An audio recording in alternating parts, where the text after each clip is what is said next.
Now, blueberries thrive in about 4 to 6 inches of mulch. However, as I explained in the previous video, before you mulch, you want to apply your sulfur-based fertilizer like ammonium sulfate to acidify the soil and to provide nutrients to this blueberry bush. Now, mulching for me is a two-part process. For instance, I start off with about 3 inches of this mulch high in organic matter. It looks like compost. Look how rich that is. And then on top of that, I take about 2 to 3 inches of these thick wood chips. However, before applying these wood chips, I do two things. The first thing, I apply some more ammonium sulfate to this first layer of mulch that I have added. Now, why do I do that? Well, it helps prevent nitrogen immobilization. And what is that?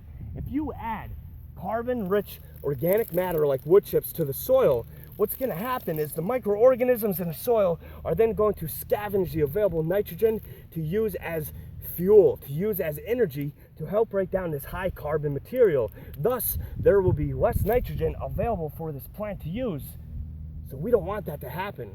That's why it's an excellent idea, before adding high carbon organic matter like wood chips to the soil, sprinkle a little bit of nitrogen fertilizer. The second thing I do, I apply some granular based pre-emergent herbicide to the soil, because this first layer of mulch I have, it's so rich. Look at that. That's just, weeds just want to grow in that. And I don't want to spend all summer weeding my blueberry row. So if you want to be like Dingleberry Dave, then don't add this pre-emergent granular herbicide to your row. Now, why is mulching so important? Well, it helps to retain the water in the soil. It helps keep the soil nice and moist.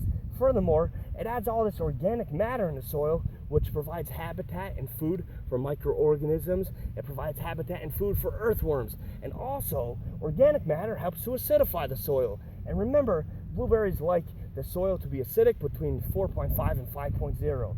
Now, how does organic matter acidify the soil? The first way, it forms water-soluble bonds with calcium and magnesium. And remember, calcium and magnesium are the two main ingredients in limestone, which we use to raise the pH of the soil to make it more nutrients.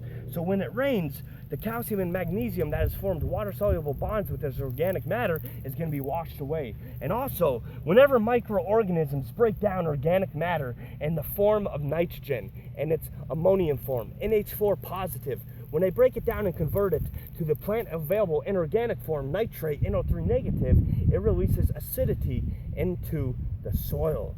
So now you know why it's so important to mulch your blueberry bushes.